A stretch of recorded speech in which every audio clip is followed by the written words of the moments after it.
It is Thursday morning, which means clue 3 is out. So I completely like knowing what I'm working on, and I definitely want to know where this is going.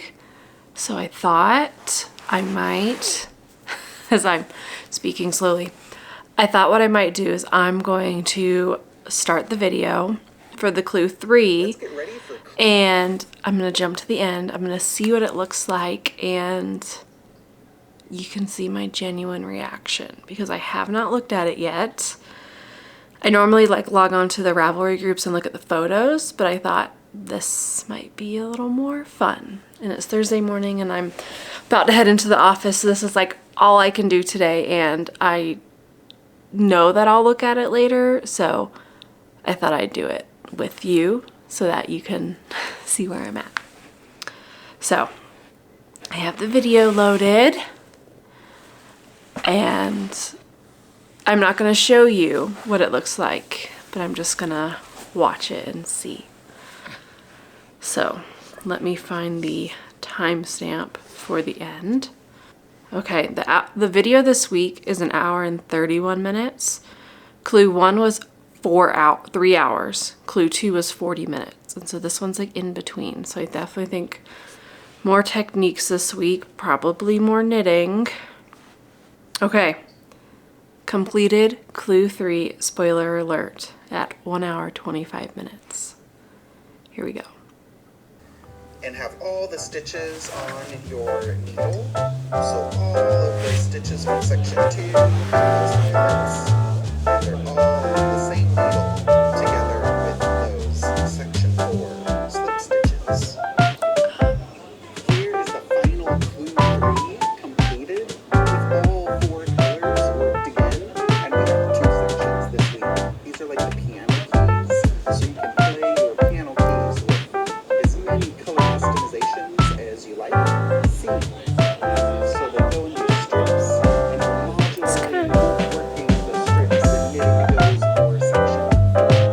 So this is also a bonus fun slip stitch section with these beautiful stripes. You're working with one color at a time. I chose to pull the stripe of mohair together with one color seam to match my mohair So this is the completed section 4 with a short row edge. It only works with the stitches.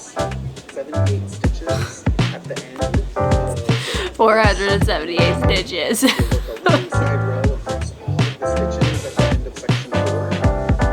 If you don't have 478 stitches, don't worry. At the end of the section, sneak in some extra stitches. So many stitches. The stitch count for the final clue, so don't stress even if you're missing 5 or 10 stitches. It's fine. Magic motifs. Every section is like a different song, so play the notes, the color blocks, and the stitches. Play those notes. So that did not go where I expected it to. We're picking up off of one of the I chords, and I was like, Steven wouldn't have us make an I chord because that's going to be an edge. Nope, we're definitely picking up off of one of the I chords. And yeah, it is interesting. It's going to be a lot of ends this week and a lot of knitting, but I think it's okay. I think it's okay. I'm curious to see where clue 4 goes because it's a very modular shawl, and kind of feeling like each section kind of doesn't go together. Like they all feel very distinct versus like some of the other shawls feels like a cohesive piece at the end.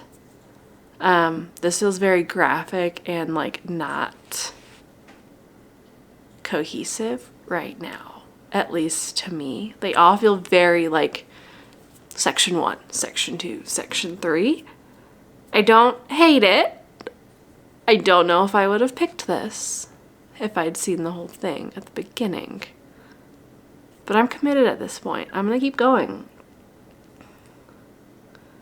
Like I said, these MKALs are my like statement pieces. They're not like, I have to feel like, you know, I want to be a little loud when I wear them. Otherwise I tend to go to things like this. I don't hate it. It's just not what I was expecting. So we'll see. Anyway, that's a little Clue 3 preview. Happy Thursday. It's probably not Thursday when you're watching this, but it's Thursday to me, so I'm going to head into the office and I'll see you later.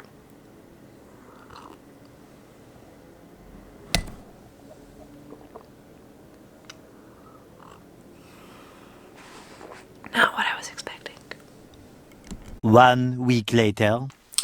So it's been a little while since I've actually sat down and chatted with you about my MKAL. So I think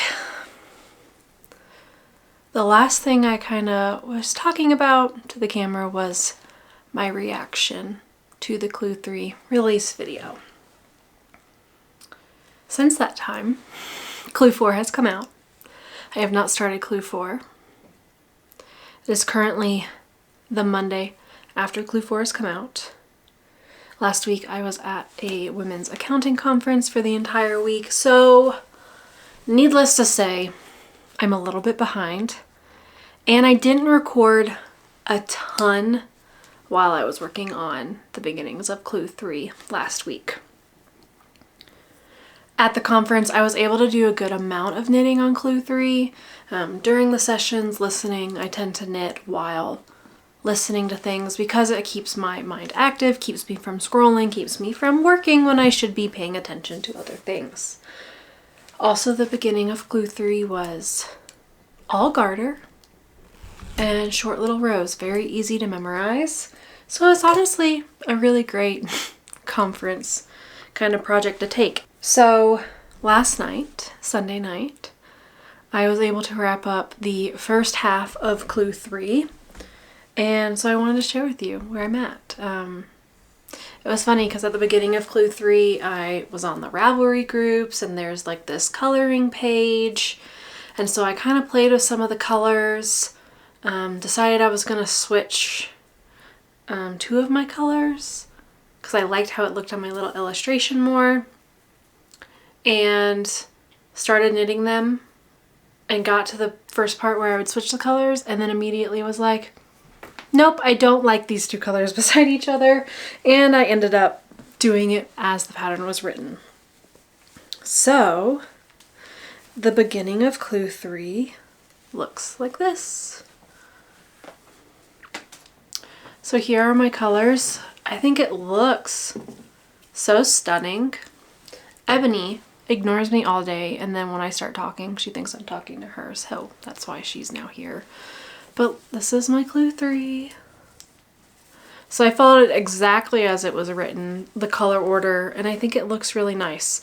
The only thing I was unsure of was this like teal. If I was trying to debate if I wanted them to kind of go in my like monochrome order or like my fade order. So essentially I had like switched this medium blue and this to try to do like light to dark, but then I just wasn't a fan of how this teal next to the yellow looked. So I did it in the way it was written, and I'm really happy with it. My reaction to the initial Clue 3 was because these first sections are very wavy. You know, they're kind of loose, wavy, non-geometric. And then these Clue 3 sections are just straight lines, squares, rectangles. And the next part is like a slip stitch, kind of a square kind of motif as well. So I just wasn't sure how everything was going to play together. I still think it looks a little, like I think they look very distinctly different. But I have looked at like the final Clue 4, and I do think it comes together nicely. So I am happy about that. I am very happy with my colors. I've gotten a lot of comments from you guys as well saying you like the colors, and I'm just going to put all that to it's a kit. I got the kit from Fiber Hustle. I didn't switch any of the colors. I just picked a kit that I liked. So kudos to Fiber Hustle for putting these colors together. I just bought it. I just spent money. So this is where I'm at. I'm excited to begin working on the next clue, or the next part of clue 3. I think we're going to pick up on this edge here. And yeah. I'm trying to think. There really wasn't a ton of like mishaps during this section. I followed it as written. I mean, a few times I like did the wrong color. I like would switch these blues. But that was my fault for not paying attention, and I usually caught it pretty quickly.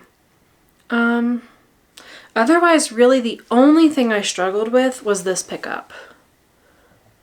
Because you pick up from where you started your first scallop. And for my first pickup, it just had this like weird bump. It wasn't very straight. I feel like it's straighter now. But I did this pickup like 3-4 times because I was like, where does this last little pickup need to be so that this is straight-ish? Even now, it's still like not perfect, but I think I can. I mean, I can get it straight. Because I mean, it was like a V before, and I did not like that. As I'm working on the final bits of clue 3, I am home now. I will be able to take you with me as I work on that and kind of show you my thoughts throughout that. Was also, this section was just a lot of the same. These little squares are really fun. And I want to say there's like a lot of symmetry to Steven's patterns. Like there's like 12 rows in these and 12 stitches. And it's like that works out really well. And then like in section 1, everything was like 8 rows long, or like, I don't know. There's just like a lot of symmetry going on. And it just feels nice. Like 12 stitches. 12 rows. But then we're picking up the 8 I don't know. It just feels really nice to just have a little bit of symmetry. And it just plays into the like knitting is math, which is kind of cool. Also, this color really matches my shirt, which I think is kind of funny.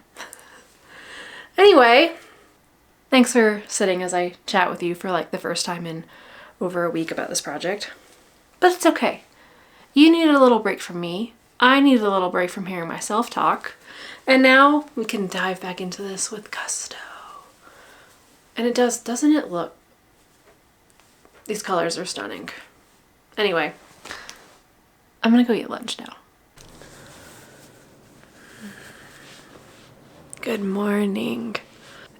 My voice is still waking up because it's still pretty early. At least it's early for me. It's about 7 in the morning.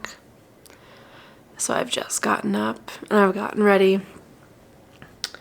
But I wanted to do a little pre-work knitting this morning and to actually show you some of the progress that I've made, because I've started working on I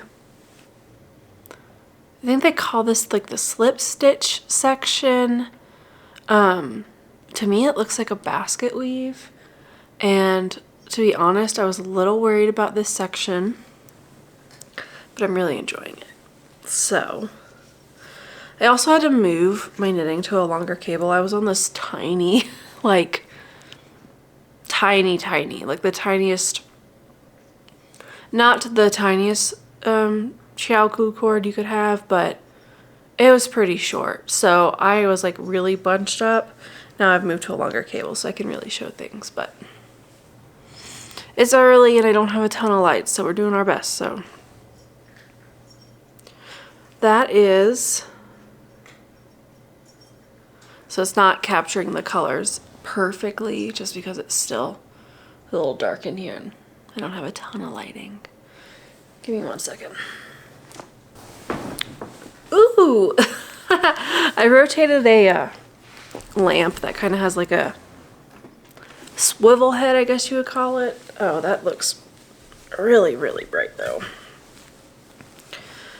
Let me move you like here. You can see the giant shadow from this light. I just want to give you a slightly better color representation. It's hard as we go into these time changes this weekend, and so things are going to be dark so much faster, and we don't have like overhead lighting in this house. It was an older house, so I like live with lamps. But lamps with recording don't always go together amazing. So we played with the lighting a little bit, but I wanted to give you a better color representation. So this is my slip stitch part so far. All right, we're doing our best this morning. It's early. So I think it looks pretty cool because what I was worried about is with the like yellow being my main color that's held throughout, and then I'm switching between my blues. Essentially, I was really worried, like, compared to like the rest of the shawl, the yellow is definitely like a pop. It doesn't like stand out, like it stands out in this like triangle section. But I was just worried if this section was gonna look massively different. But overall, I think it's okay. I think it's really like cool looking. I think the basket weave just like looks cool. It's kind of fun to do. Each row is getting shorter because it's short rows, so you can kind of see here, especially now that I have a bigger needle. So like you started these like all the way down here, and then we're getting shorter and shorter each time. You lose like 2 stitches each row because you're moving in 3 for the short row, but then you're adding 1 on every right side to keep this like increasing here. So that's pretty cool. I'm really enjoying this section. It's not portable at this point because this section, I'm like reading each row. Not that I necessarily have to, I think you could memorize it. It's really just like getting you set up on like where to start the basket stitch, because each time you like alternate so that it makes this like checkered. I think it looks like a basket weave. I think it looks pretty cool. And I'm glad that the yellow like it still almost feels like a background color, even though it's like going throughout this whole section. So I think it's working pretty well. I think my colors just work really well, and I just really credit, you know, Fiber Hustle, who I bought this from, for like building this kit, because I like putting colors together, but they're hard to put together online, and I'm just really enjoying how this is looking, and this geometric part is really cool. Anyway, that's kind of my thoughts this morning on my clue. I don't want to talk the whole time and take all my knitting time before I have to leave, but I am enjoying this section. I'm going to hang out, I'm going to knit some, and I'll check in a little later. There are a ton of these stripes. I've done 5, and I think there's like 20. So I have a little bit to go, but each row is getting faster. Anyway, time to knit.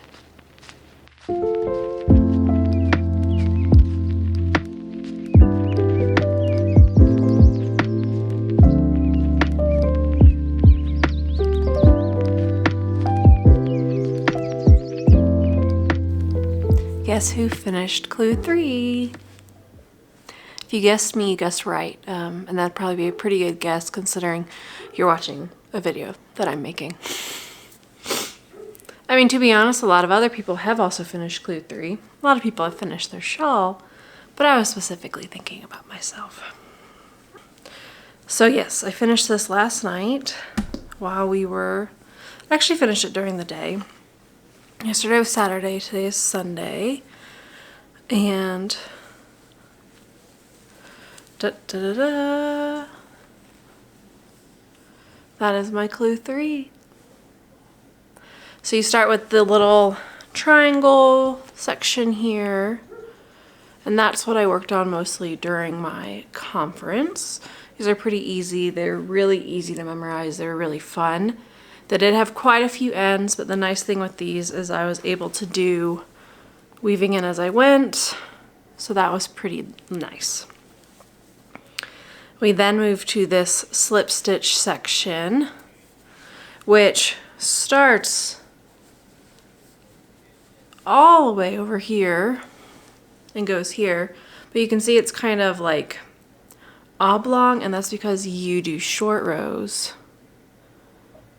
to shorten each of these. So you decrease by 2 stitches each time, so then your rows really get shorter and shorter.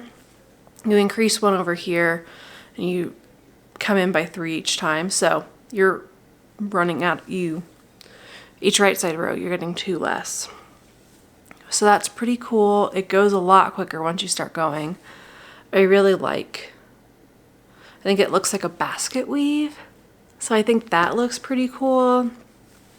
And yeah, as I mentioned earlier, I was concerned with the chartreusey green being my main color in this section, but I think it kind of makes it more of a background, and so I like how this is looking a lot. So the whole shawl, I still can't stretch it out completely. I'm on a much larger cord, but it still doesn't stretch out all the way. So this is kind of the Clue 3 side, and then the scallops and the squiggles. So yeah, I think it looks pretty cool. So now I just gotta get ready for Clue 4. The biggest annoying thing about this part of Clue 3 was all these ends start on the wrong side. So your first row is on the wrong side each time. And so you can't weave them in as you go. And so I've woven in roughly half the ends. I've gone from beginning to here. So I still have this many ends to weave in.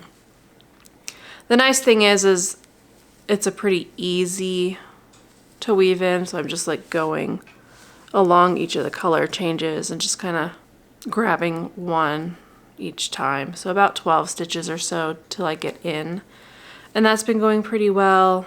It's just there's a lot of ends because there were 19 stripes and 2 colors per stripe, so it's 38 ends for this section plus the main color. So 39. So yeah, that's my Clue 3 finished.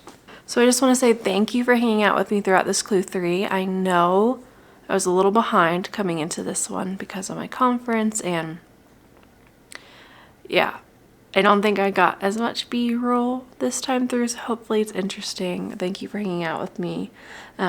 And I hope to see you for my Clue 4 video. Yeah, make sure you do all those fun YouTube-y things, and I will see you in the next one.